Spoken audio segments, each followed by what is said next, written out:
them.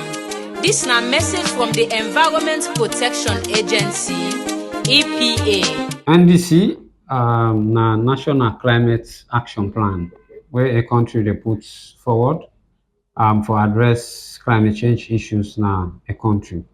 And it can get issues where they go on emission reduction, building country resilience, promoting the climate financing program in the NDC. And Salon don't get two, and we did in the process for develop the third one. The first one are from 2016 to 2021, and the second one 2021 to 2025.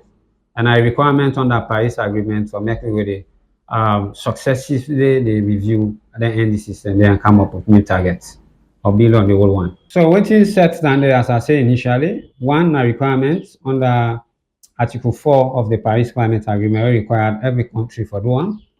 And the other reason is, of course, we know say science they evolve, imagine issues when they come, so you get for review and update the plan. And secondly, we know say we get advancement in technology, financing and waiting. So we want for leverage, then new things and they into the new NDCs. Then, of course, in any plan we do, you can get implementation challenges.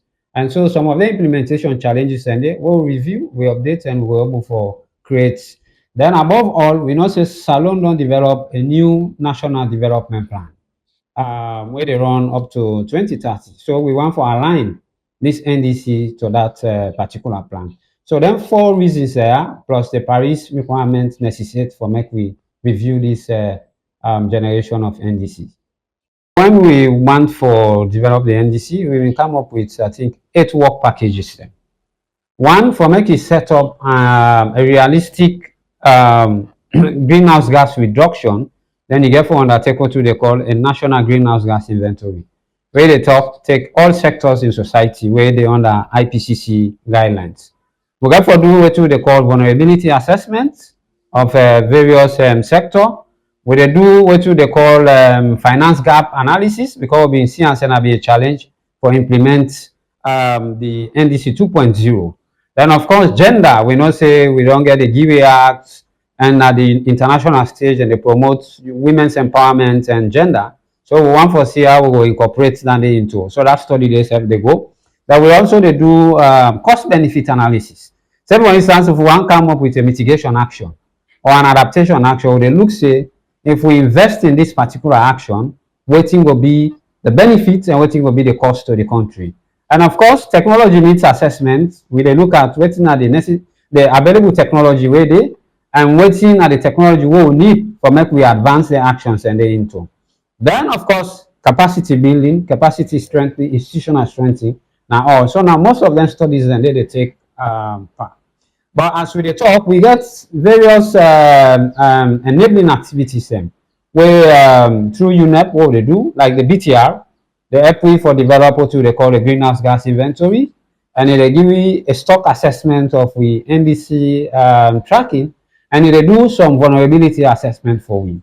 Then also European Union they don't support we for an international firm where they help we for undertake then studies and the way I don't talk about. Then TNAD, where UNEP also they support we for do a technology needs assessment where all they feed into this particular study. UNEP through the enabling activity, the biannual transparency report when a BTR, the technology needs assessment when a TNA, then all they do that. Then we get partner like BMZ, we get UNICEF, we get SEND, where then they help for do loss and damage assessment. We get Trockia, where then they do a scorecard, where we inform NDC implementation. And so now some of them partners and they don't come where they support the NDC process. We know say time day of the essence, so we don't lag behind, and then they be as a challenge of mobilizing the various support. But we don't set a deadline that we want to finish by August ending the greenhouse gas inventory by and some of the vulnerability assessment or all the other study. By mid September, we want to get a zero draft of the document. Then early September for finalize stakeholder consultation where they're on right now. And UNDP the support we largely in the stakeholder consultation what they do right now. So we want to finish that. And by the end of September, we want to get the second draft. First week, October, we will finalize and validate by mid. Then by the end of October, we want to submit officially to UNFCCC, whether the body where they receive the NDC.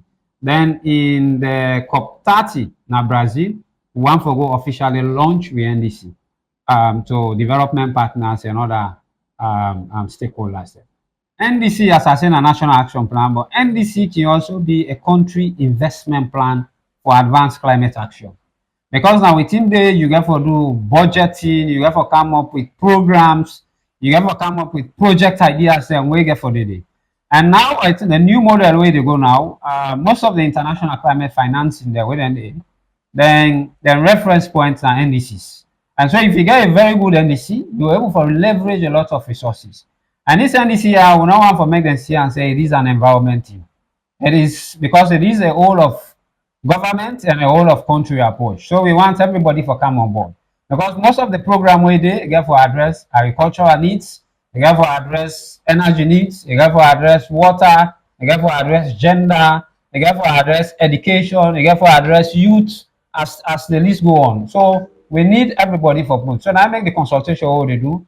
We make them at a district level, regional level, and at national level that we want everybody for participating in the process.